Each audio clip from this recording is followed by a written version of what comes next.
Hello everyone.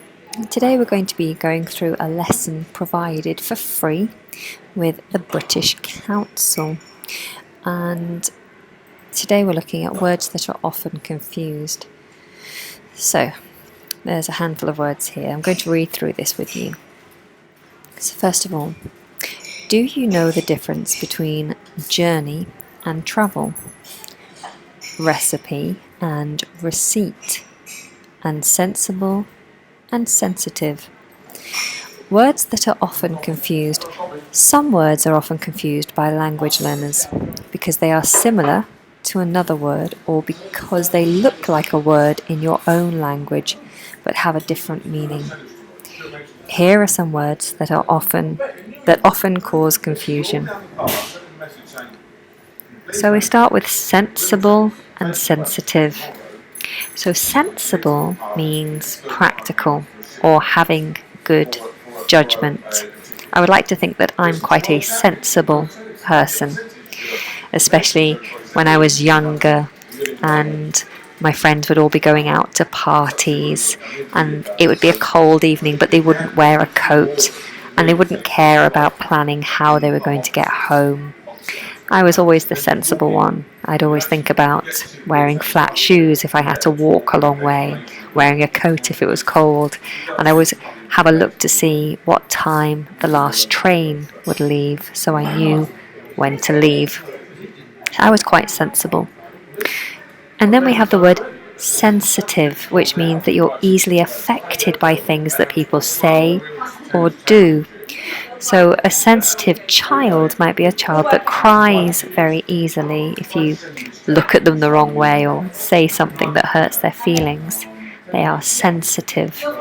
There are some days when I feel more sensitive and I'm easily upset by little things. Perhaps upsetting comments on YouTube might make me upset if I'm feeling sensitive.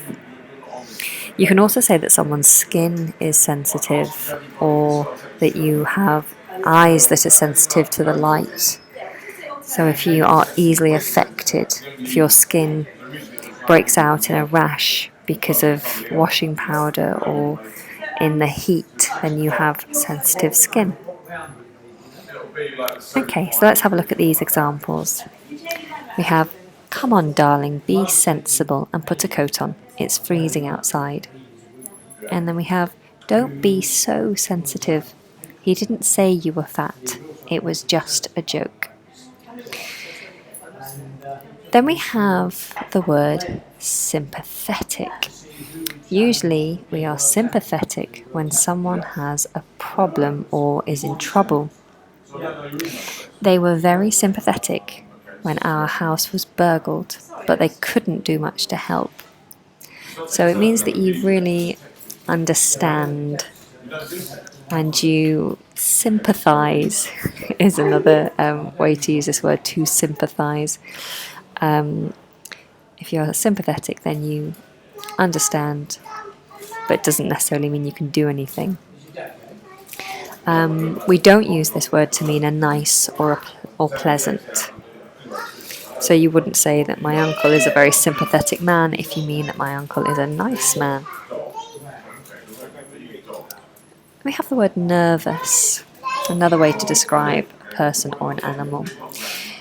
We are nervous in a particular situation like an exam. It means you feel a little bit scared, or you have that tummy turning feeling like adrenaline running through your body. So you might feel nervous before giving a speech or before speaking to somebody in English for the first time, or asking a girl out on a date, or on your wedding day you might feel nervous. We don't generally use nervous to describe someone's character. I've never been as nervous as the time I had to give a speech to 500 people. But we wouldn't say, my sister is very nervous. She's always shouting at me. I feel like I have to disagree with this a little bit because someone can have a nervous character. They might be nervous in general. They might jump at things easily, like a dog, for example. If a dog is not very confident and is quite scared of people, then you might say, my dog's quite a nervous dog. But yeah, let's carry on. Journey and travel. So these are different. Journey is countable, and travel is uncountable and refers to the general idea of travelling. So I wouldn't say, did you have a good travel? That would be wrong. I would say, did you have a good journey? In the morning, I have to travel to work. But you might ask me, how was your journey into work this morning? Here's another example sentence. Travel is something I recommend to all young people. Many people, when they're at university, decide to take a year out to go and do some travelling, to experience the world and see other places. Here's another example. The journey took about 8 hours.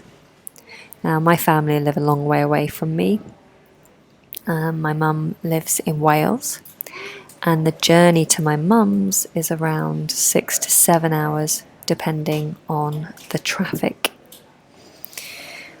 So I love to see my family, but I don't enjoy the long journey. Okay, let's move on. The difference between recipe, receipt, and prescription. So a recipe, see, even I'm getting confused. A recipe is a set of instructions for cooking something. If I want to make a lasagna, I might phone my mum and ask her for the recipe for her lasagna because it's the best lasagna. Now, a receipt, on the other hand, is a piece of paper you're given after you pay for something. It's your proof of purchase. So to prove you bought an item in the shop, you would show your receipt. And then a prescription is a piece of paper a doctor gives you so that you can go and get the medicine that you need. Okay, so a prescription is what the doctor gives you to take to the pharmacy to order your medicine. Okay, so let's work through these sentences and see if we can find the correct answers. Okay, did you make this cake yourself? It's lovely. You must let me have the recipe or receipt? That's right, it's recipe. You must let me have the recipe. I think it would be to take an umbrella. The forecast is rain. So which would it be? I think it would be sensible to take an umbrella, or I think it would be sensitive. It's sensible. I think it would be sensible to take an umbrella. The forecast is for rain. We've had a horrible what? And now I want a cup of tea. We've had a horrible journey, or we've had a horrible travel. We make it singular. We count it, so it's journey. We've had a horrible journey. Don't ask him how old he is. He's really about it. He's really sensible about it, or he's really sensitive about it. That's right. He's very sensitive. He gets upset easily when you talk about his age. And then the last one. We often eat in that restaurant. The owners are really, sympathetic? Nice? That's right. The owners are really nice. Oh, let's hope that I got full marks. Yay! 5 out of 5. I hope you guys did well also. Okay, let me know if this is helpful for you. I know I'm in a noisy place right now. Hopefully it hasn't been too distracting.